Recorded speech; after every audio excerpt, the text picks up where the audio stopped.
tender, loving care. For more info, you can reach them at 909-528-9759. That's 909-528-9759 for Tender Hearts TLC. For more local radio every day, tune into KCAA Loma Linda.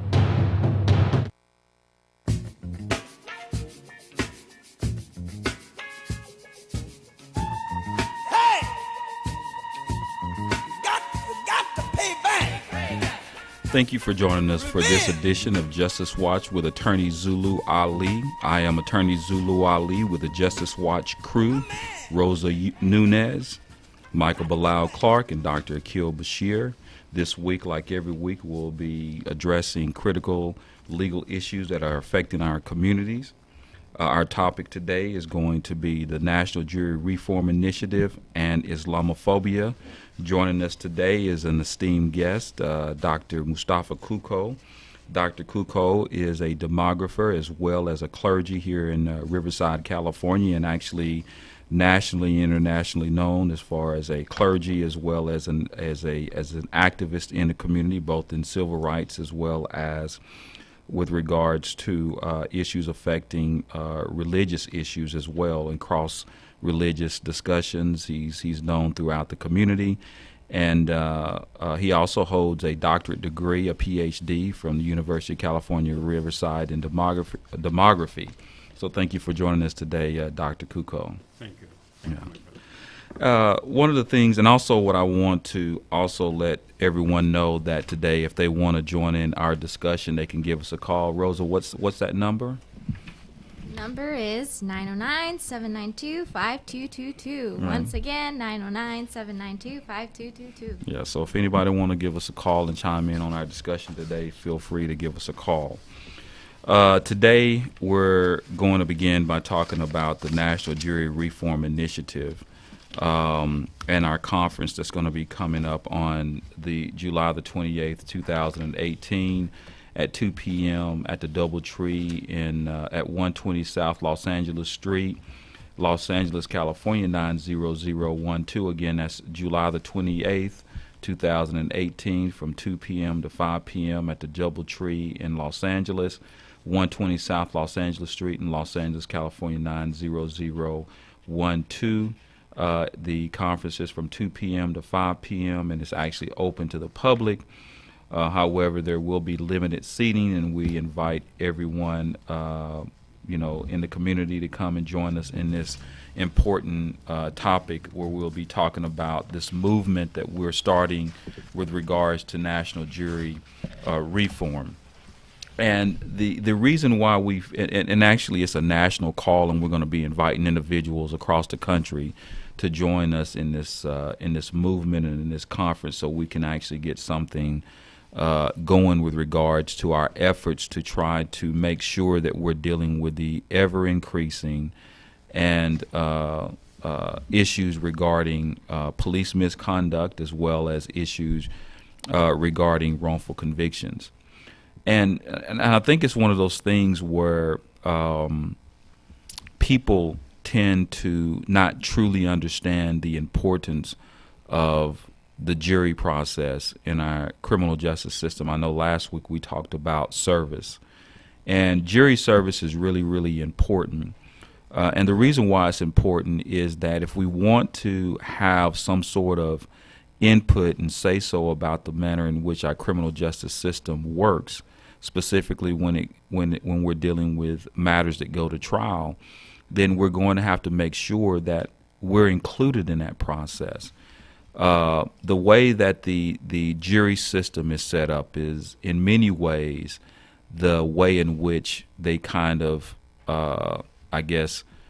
take advantage of certain communities, or know that basically they do not have to conform or answer to our concerns, just simply because when you talk about jury selection, and for people that don't understand the way the jury system works, is that basically whenever an individual is brought to the time period of which a trial, a jury pool is summoned to come into the trial court. When the jury pool comes into the trial court, they go through this jury selection process, and the district attorney, who is the prosecutor, who is the government, who is the person responsible for trying to prosecute and put the individual in jail, is given a certain amount of challenges. In other words, in many cases, in the average case, it's about 12 challenges. And in the case of the defense, then the defense is actually the individual, or defense attorney represents the individual who is accused of the crime, and they're given 12 challenges. And so they go through this process, and there's two ways in which jurors are kicked off the jury. One is what they call challenges for cause, and a challenge for cause is when an individual, clearly based upon their answers to questions that are asked by the court or the attorneys, they can kick them off the jury if they say they can't follow the law. In other words, they say that they can't be fair and impartial. The other one is what they call peremptory challenges, where you can actually kick someone off the jury for any reason, and usually, you don't have to even explain yourself. So, you kick a certain amount of individuals off the jury. You got 12 people sitting in the, sitting in the jury box. They listen to the case, and at the end of the case, this jury makes a decision as to whether a person is guilty or innocent. And so the problem that we're having is that when you have a jury, for example, who the Constitution, and at least as it's interpreted, is that an individual has a right to have a jury of his peers decide the case. The problem is oftentimes the definition of what the peers are. Let's just say, for example, you go to a place like Inglewood, or you go to a place like Compton, or wherever you are, and you have a jury and you're accused of something, and you look at the jury pool. The jury brings along its inherent biases, and the way that they see the evidence and the way that they see the allegations are extremely different based upon your background. And so what often happens is that what you do is you end up with a jury that doesn't look nothing like you. And I know that we tend to try to, imagine that the makeup of the jury has nothing to do, as far as race, religion, background, those things have nothing to do with the ultimate decision, because we assume that everybody can be fair and impartial, and they can leave their biases behind, right? And it sounds good in a Disney movie, but the reality of it is that that's just not the way that life really works, right? And the way that the jury, the makeup of the jury has everything to do with ultimately the way things are going to turn out in a jury trial. And and that's the same way with police officers. You have police officers who, let's just say, assuming that you have an officer who's accused of wrongfully, shooting an individual or wrongfully beating an individual, and they're on trial. And then, the jury's, the overall perception of the jury of police will have an impact on what decision they make and holding that police officer accountable. And what happens in a lot of these juries is that basically you're not supposed to strike juror. There's two issues. Number one is getting people in the jury that actually represents a cross section of the community. Now, I'm just getting right to the point. As an African American, for example, can an African American who's accused of a criminal act have a fair trial in front of an all-white jury? I mean, is that possible?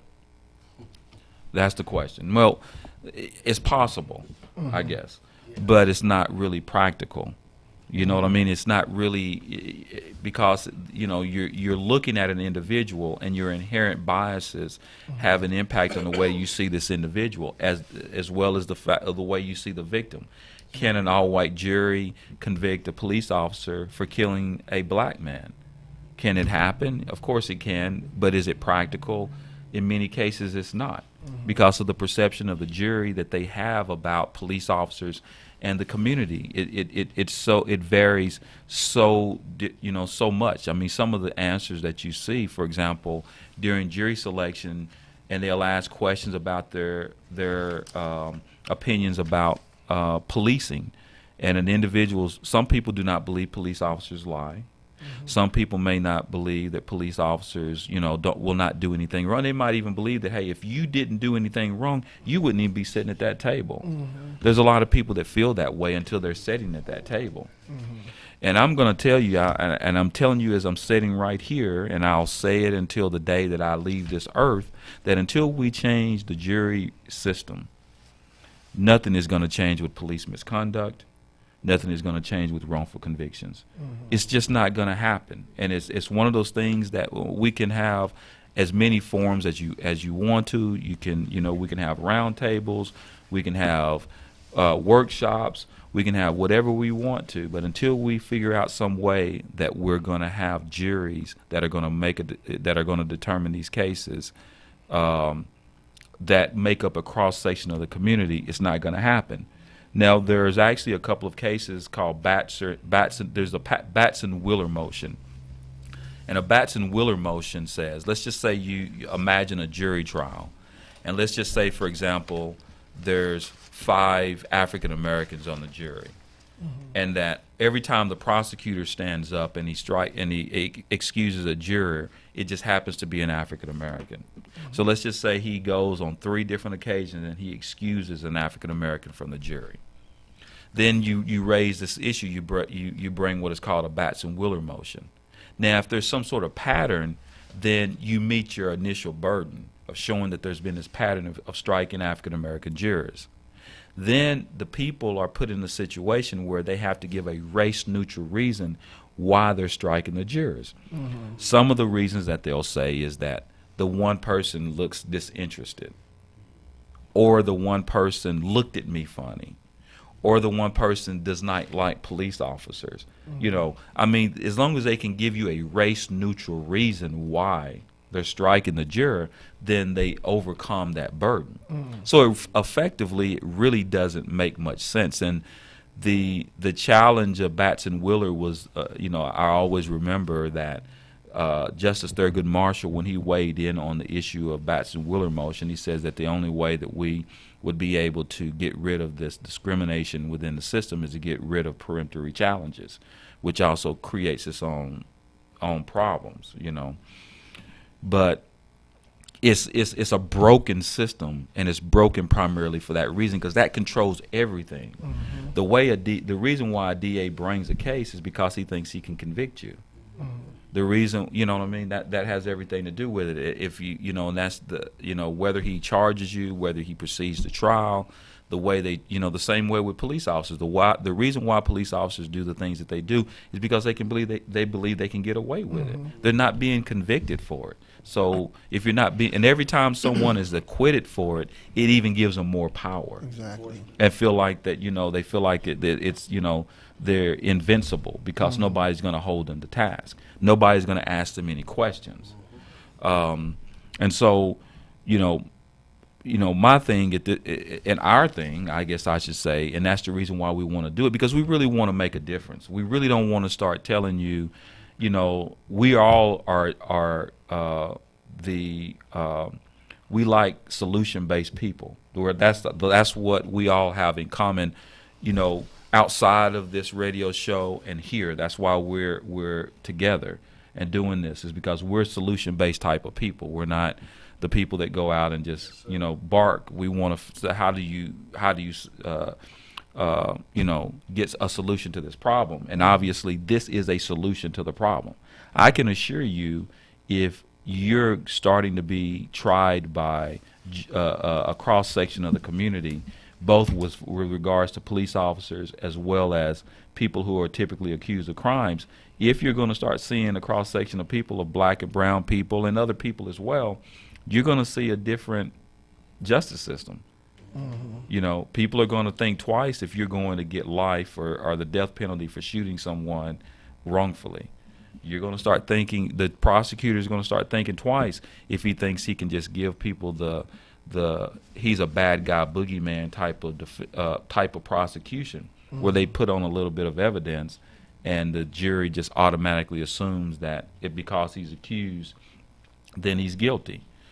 And so the demographics, and that's one of the 2 reasons that I asked our esteemed guest to be here, is that the way that jury pools are chosen typically are by DMV or by voter registration, right? I don't know how it happens, but that's just what I've been told by the judges, is that's how they do it. And that basically the demographics of the makeup of a community have a significant impact on the paradigm. I think the demography concentrates to some extent that the socioeconomic makeup of a certain group of individuals have an impact on the way that they see things, right? Do you agree with that, Dr. Kuko? I do. Yeah. I do agree. Yeah. Yeah. Well, thank you, Addis. You raised a very, very important issue today, and thank you. And I believe we're pleased to have someone like you who cares about issues of social justice, And this is one of the issues that is very important, actually. Sorry about that. Yeah, because without justice, we don't have a society whatsoever, And you brought the issue of the demography into it, and this is also a very important aspect, One of the grand rules of demography that there is no pure race, there is no pure society, there is no pure community. Diversity is the order of the day in every place. But there are cultures also, and there are subcultures. It goes from societal culture to a community culture to a neighborhood culture and things like that. So it helps a lot if the demographic of every place is actually taken into consideration in doing that. When you go into the voters list, for example, there are so many people who don't even vote, but they're there in the community. There are some people who, for a reason or another, nobody is reaching out to them, and that's when you go also through, licenses, driving licenses or whatever, also that will also take a portion of the community out, So it's very, very important to have a jury that represent the community. And we often hear about a retrial for something, that a case that has been tried before and then they brought back because of problems with the jury, because the juror did this, that, or another jury did that, or something like that. So it's very important to have some effective jury selection that put into consideration the demographic in the area. You get a group that the 12 jurors must represent the community. And I brought the issue of the culture, the subculture, because sometimes if there's someone who has committed a crime in a certain place, in a certain culture, the people of that place would understand actually the background of the situation and what motivated this man to commit this culture, and actually his situation himself, and things like that. And that, also even in Islam, we have in the history of Islam that we have certain times when people were caught stealing something, they were not convicted, they were not punished, because of regarding the circumstances that they were living into them, during the time of the second caliph, Umar, for example, So here, when you get the people from the same community, they will understand actually, the local tradition, the habits of the people, the behavior of the people, and all that, and then they will be able to evaluate the situation in a very judicious and very a way that will be fair to everyone, to the victim or to the other side as well.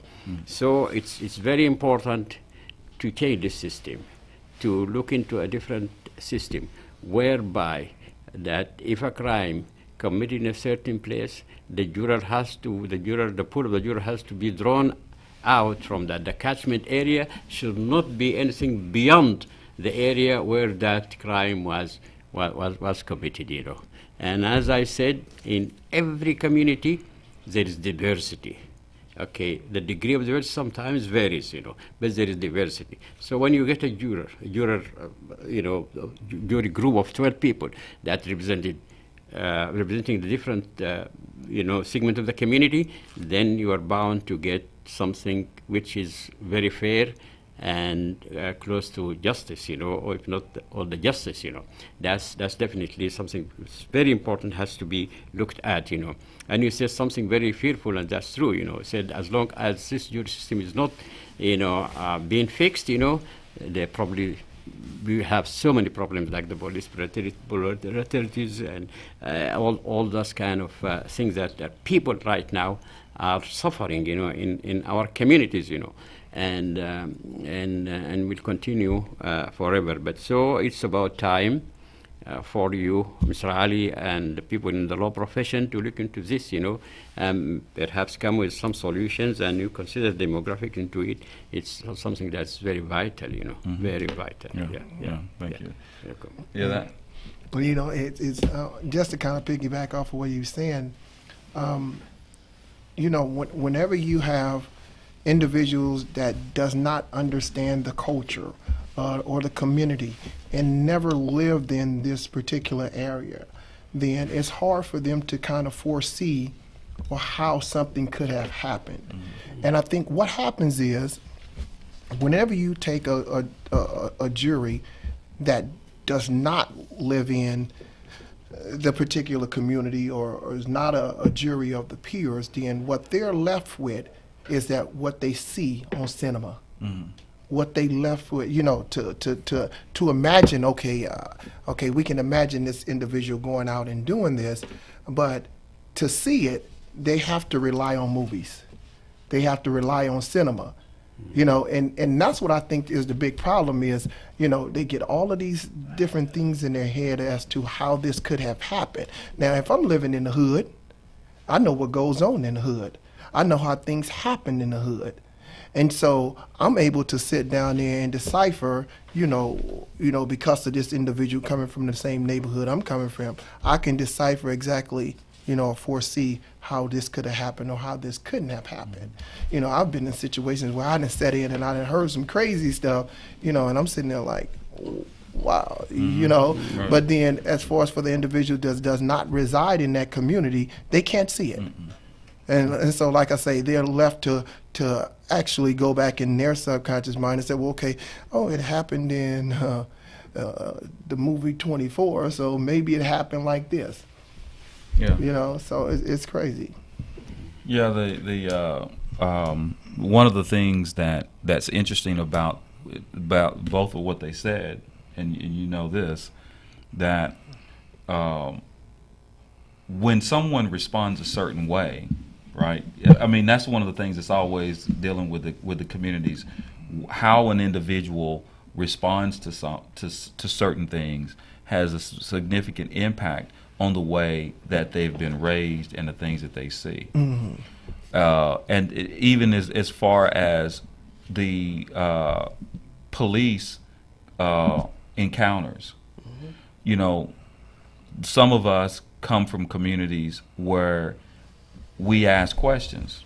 The law requires you to tell an individual why you're being arrested. Mm-hmm.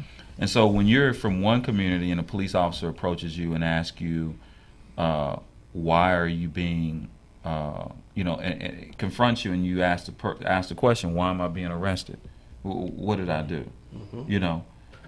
That sounds different based upon who you are. Mm-hmm. We've seen the police treat people differently when they ask certain questions. Yeah. If you see a young 20-year-old African American male, and the officer walks up to this African American male and says, I need you to put your hands up and turn around. The guy says, what did I do? They grab him, put him up against a wall, put handcuffs on him, and say he was being resistant. He wasn't doing what he was supposed to do. Mm-hmm. You see another individual who might be white and from the valley, who may do the exact same thing, and it might be perceived a completely different way. Mm-hmm. Just simply because, and now the jury's going to see it differently based upon where you're from. I'm going to relate to you because I'm from your community. You look like me. I can see how this happened. That's right. You see what I mean? So if the police are doing this, then obviously the individual sitting in the box is going to know that. So you can't change inherent biases. No. You just have to create a system that deals with inherent biases. Mm-hmm. You see what I mean? Mm-hmm. And then when people get offended because you're telling them they can't be fair and impartial, I don't really care. I don't have time to deal with that. We have to address something that we can't fix because you do have an inherent biases. We all do, right? Yeah. So, and I know, Doc, that when I stop and frisk and some of your work that you do when you're telling people about police encounters and training police officers yourself. Now, what is your take, and kind of I would love to hear your response with regards to the issue of these inherent biases and how juries and just the whole issue in general respond to that, and how that impacts the ultimate decision for those individuals accused. Well, I think everything that has been said is spot on. Look, I always go back to human behavior. Human behavior by nature dictates perceptions, and your perception is the reality that you operate from. So if, as so well said earlier, if I don't understand the normality of a given area because I have not been in that area, I have not engaged in that area, I have not dealt with the culture of the people, I'm going to use my reference points from my community, those things that I attach to. So when you're talking about police officers, the average police officer assumes, because they come from a community where people embrace police officers because of the constructive treatment that they give, as opposed to adverse communities that doesn't happen, they expect that same normality to happen that happens in their community. Now, when you look at a jury cannot. It's just almost impossible for a jury or a jurist to perceive a reality outside of what they have been normally ingratiated in. So it's very hard for a juror to see from a different perception if I've never had to engage with that type of perception. I mean, I don't know how we can sit here and think juries are going to be impartial and form a vision of something they've never seen. It's ludicrous. Now, let's take it one step further. This is why, and you did a couple of years back, Brother Ali, an excellent conference on human rights. Look, this is why human rights are so important and were established. The human right dictates the normality and the right of every individual because they are a human. We have to remove ourselves so much from these constitutional rights that have a dogmatic control over the people and bring more of a humanistic perspective into this aura. We're never going to get a just system. Just look at the historical perspectives of the prison industrial complex. It has never been fair to people of color. And it hasn't been fair to even a lot of the white people who don't have that same perception that that elite class has that controls that system.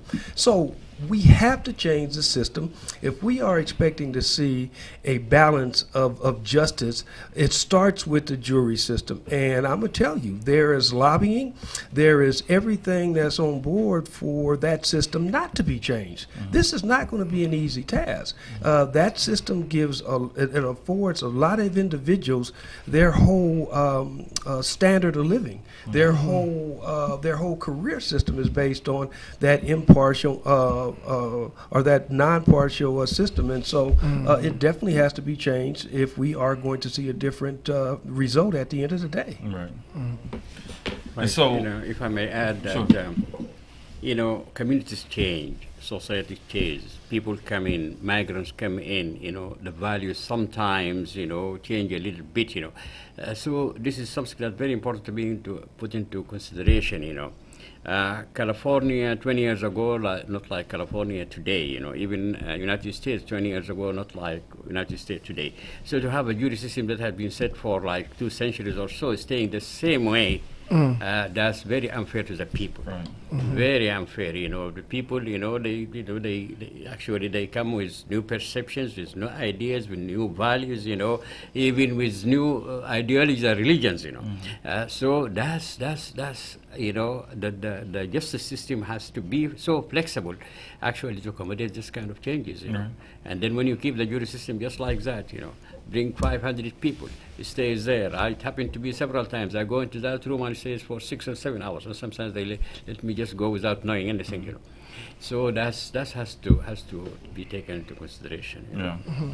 So I mean, yeah, that's kind of also the what's wrong? Go ahead. Oh, okay.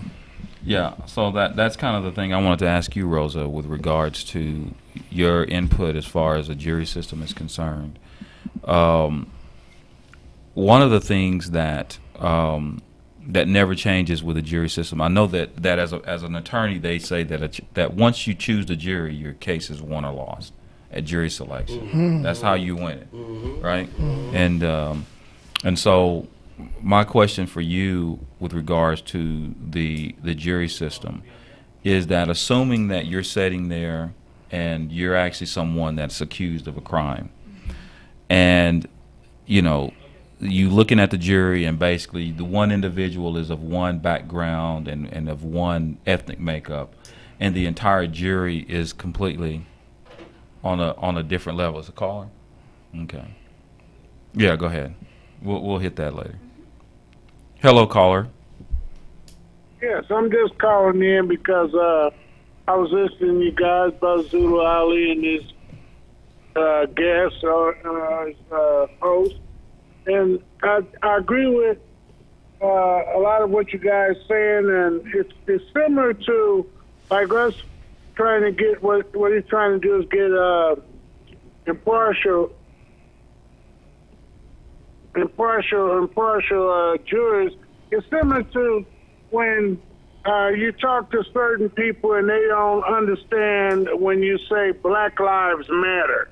It's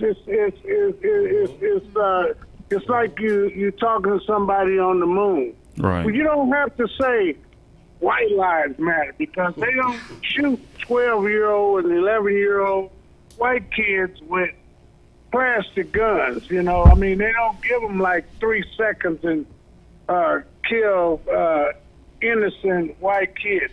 I was in a conversation, with a guy about the jury system, and he just looked at me, and he was a black guy. I mean, sometimes when we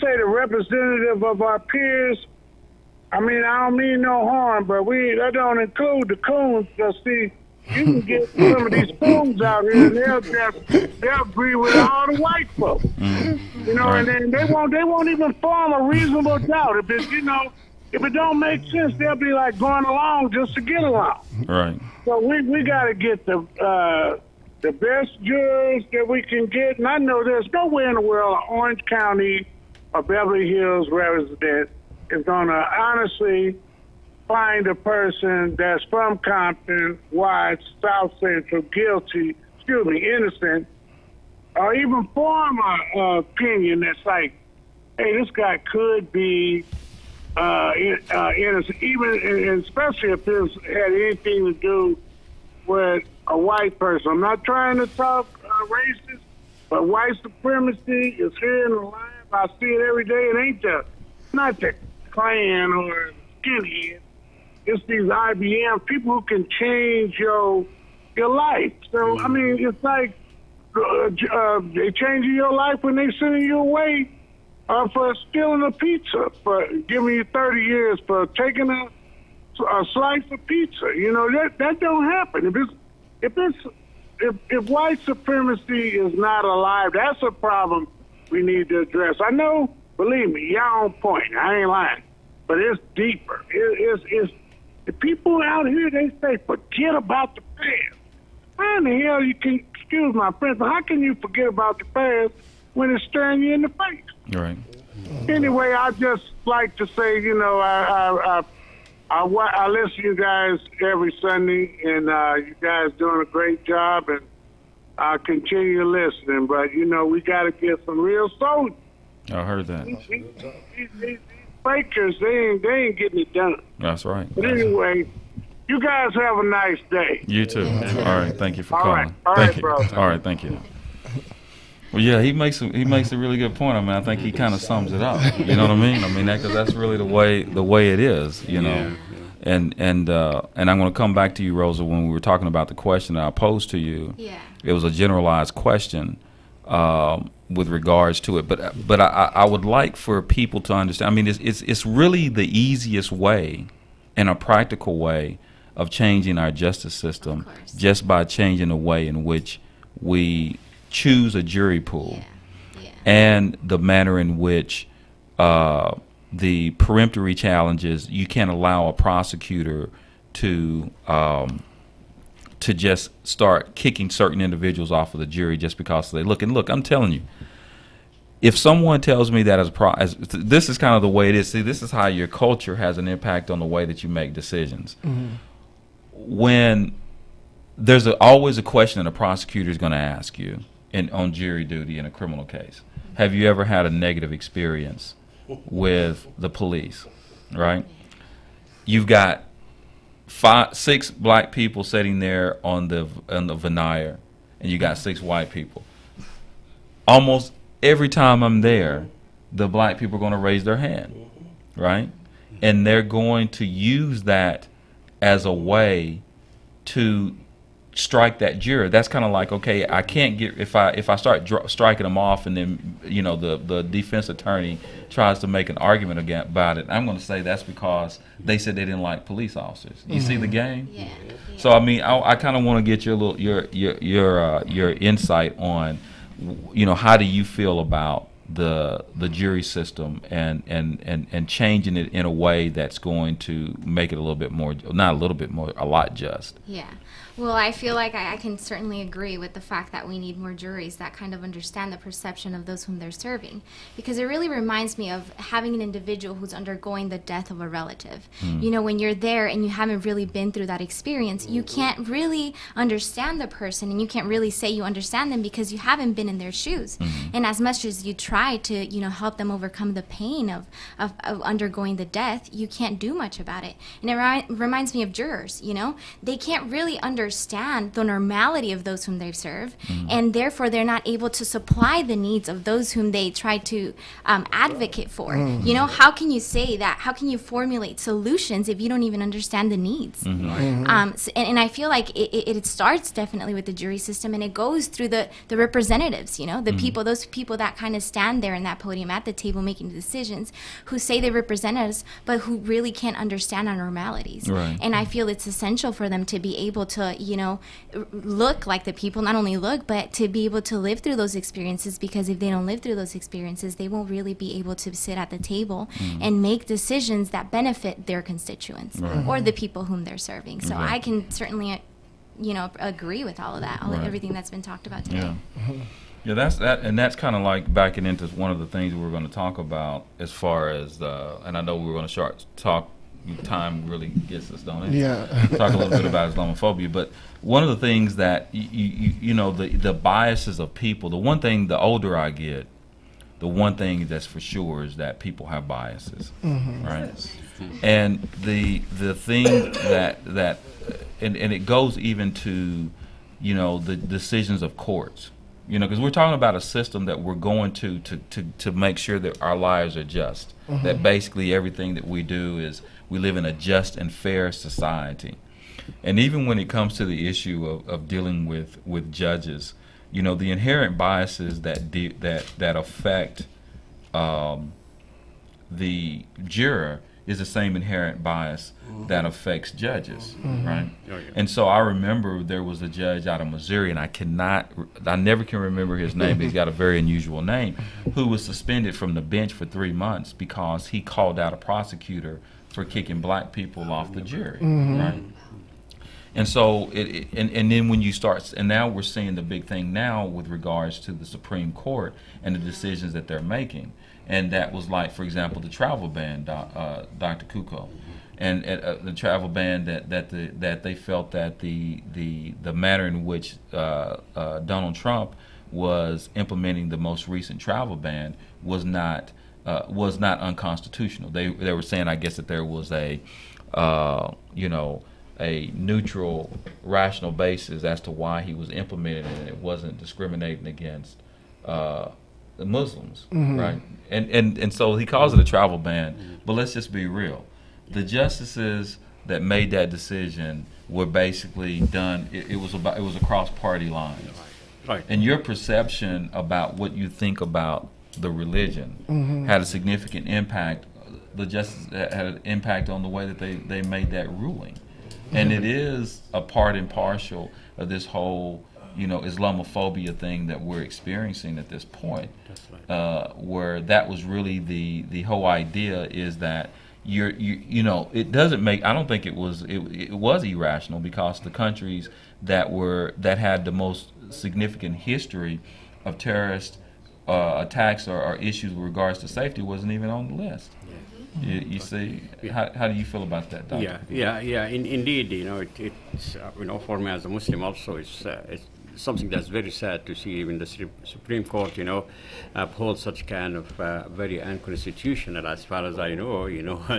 I'm not a constitutional scholar, but I believe it's very unconstitutional, and it's all started again from the past against Muslims, and it's a part of this Islamophobia and Islamic culture that actually running rampant in the country, and which is, they define it as irrational hate and fear directed towards Islam and Muslims, and this is exactly, and this is a very sad time, because this is the first time that the attack on Muslims are coming from the top, and we have the first president in the history of the United States to come and say, say very negative stuff about Muslims and Islam repeatedly.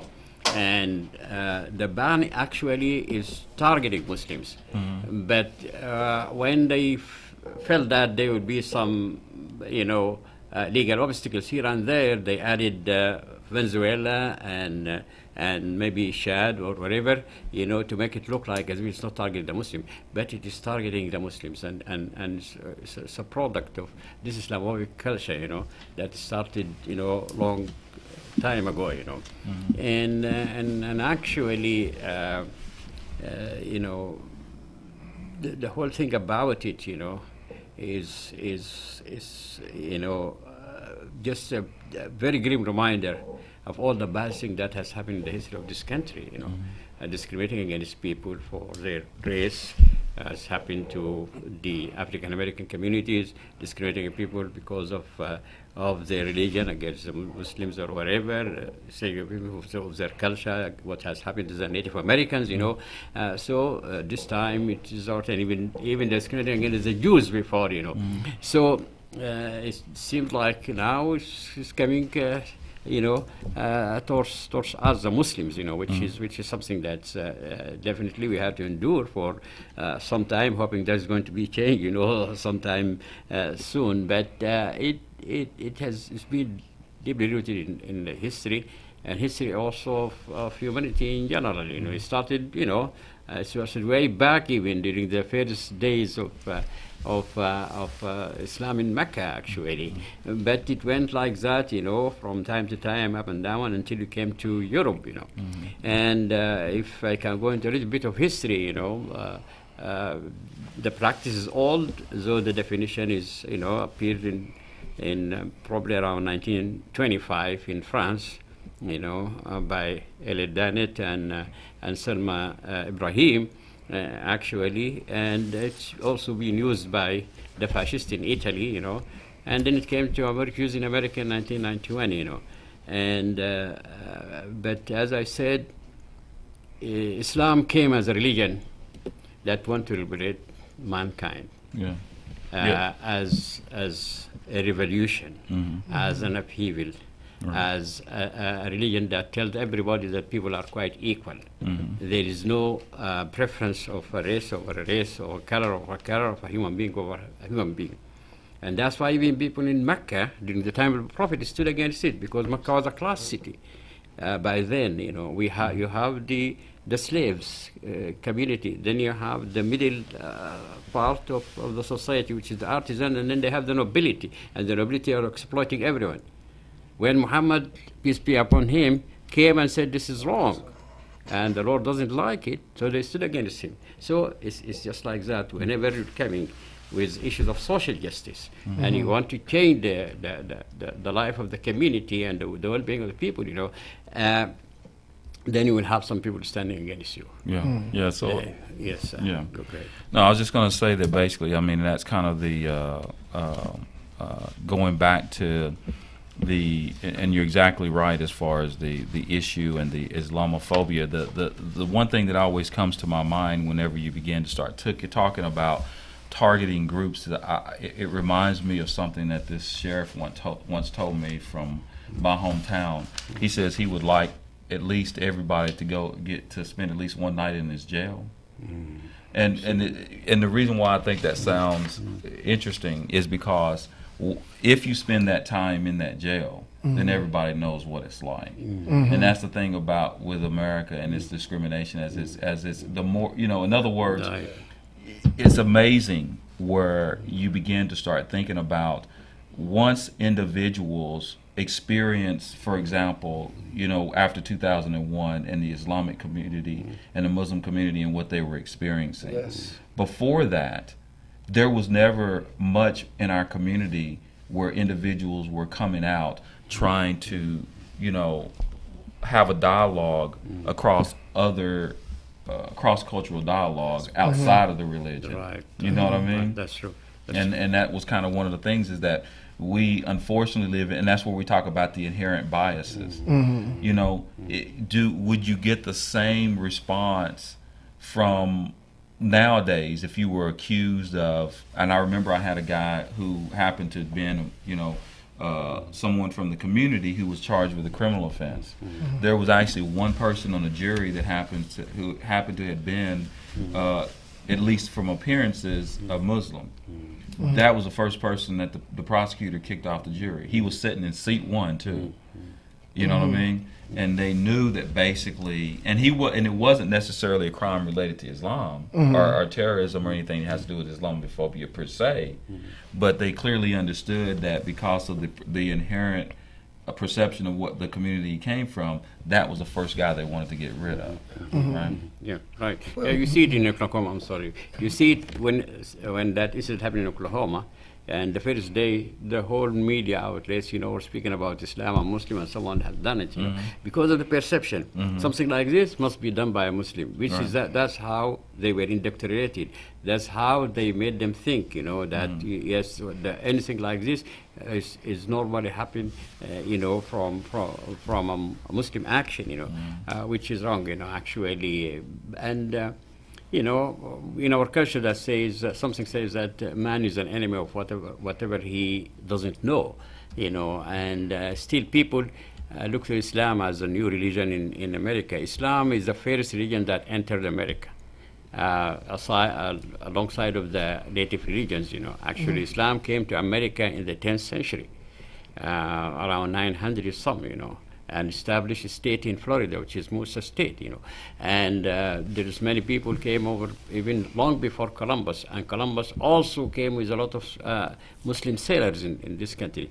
But still, everybody doesn't know anything about Islam, And as you said, when we went out and we talked to people, particularly after 9/11, people started to understand what Islam is, and started actually, even every day we used to get invitation from this chair to that school, to this club, and so on and so forth, But still there is so much of work to be done. And Islam, when it came into Europe, first came as a religion of enlightenment, a religion of knowledge, a religion of science and everything, Okay, But by the advent of the colonialist era and imperialist, ambition that, actually engulfed Europe, the whole picture changed, And actually, Spain was a flourishing, actually, part of it under Muslims, And then after that, things turned upside down, And the Ottoman Empire also brought so much of its stuff into Eastern Europe and Southern Europe, but still, people don't understand that, So anyway, it's something that requires a lot of work on the part of us and the part of those who understand actually Islam is a religion that respects everyone. Islam is a religion also that consider all the prophets are prophets of Islam. Jesus is the prophet of Islam. Moses is the prophet of Islam. And people don't know this. So ignorance is the enemy of. But even with that, we have to realize the background of America. Yes, we had persecution of Islam for decades, for centuries. centuries, but America has a Pacific history of persecution of entities that don't agree with the mindset or the dogma of how America operates. When you look at the prison industrial complex, it was actually formed in the 60s to control black activists. That's where the system came into play.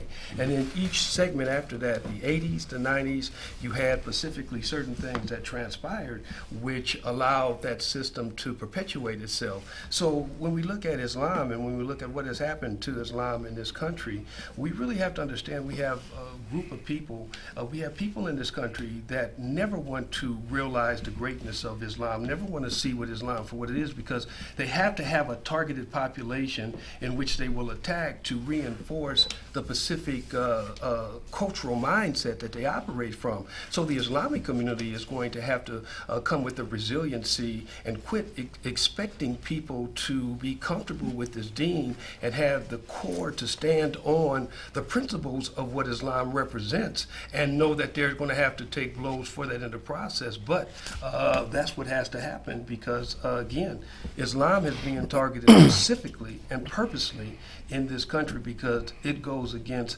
diametrically opposing views of certain leadership that has control of this country. Right. And then when you talk about the issue of like some of the movements, like for example, we're talking about the National Jury Reform and the voting and the conference.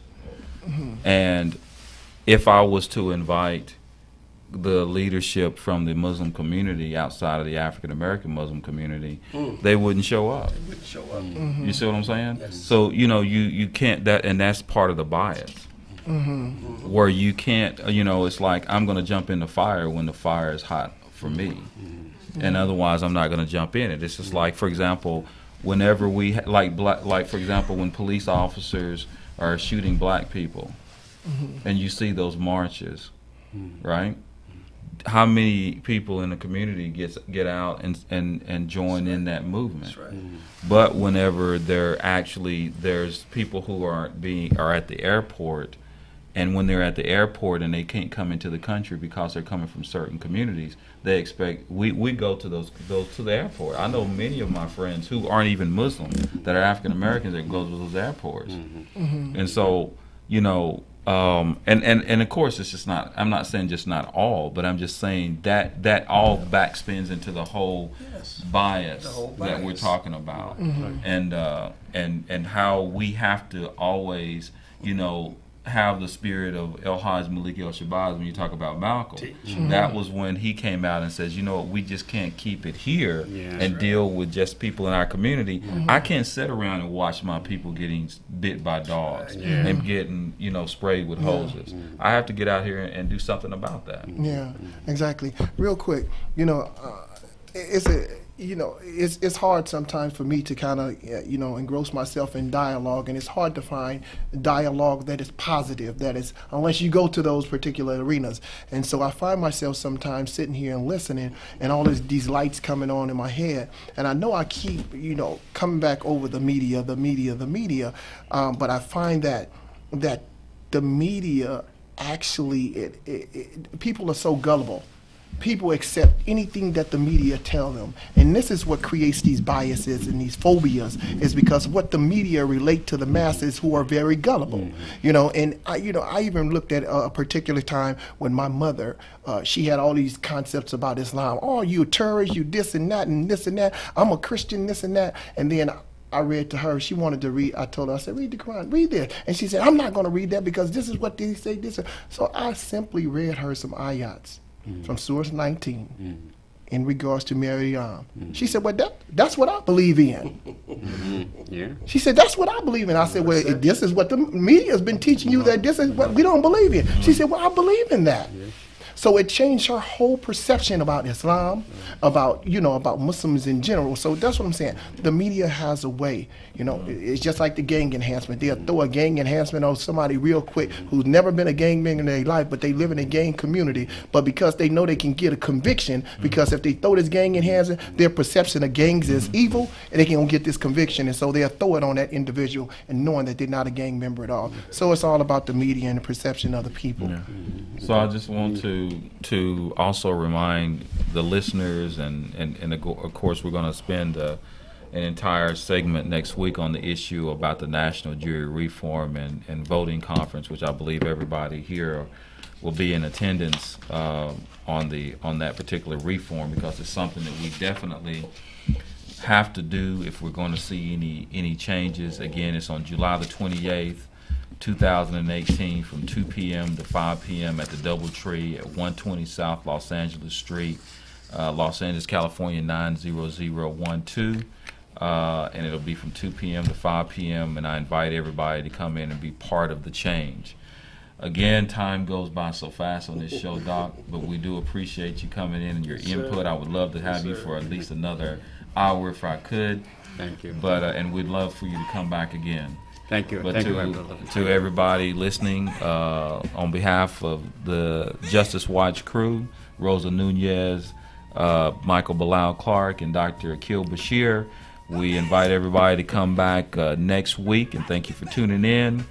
And next week we'll be here, same time, same place, same channel. Until next week, stay blessed.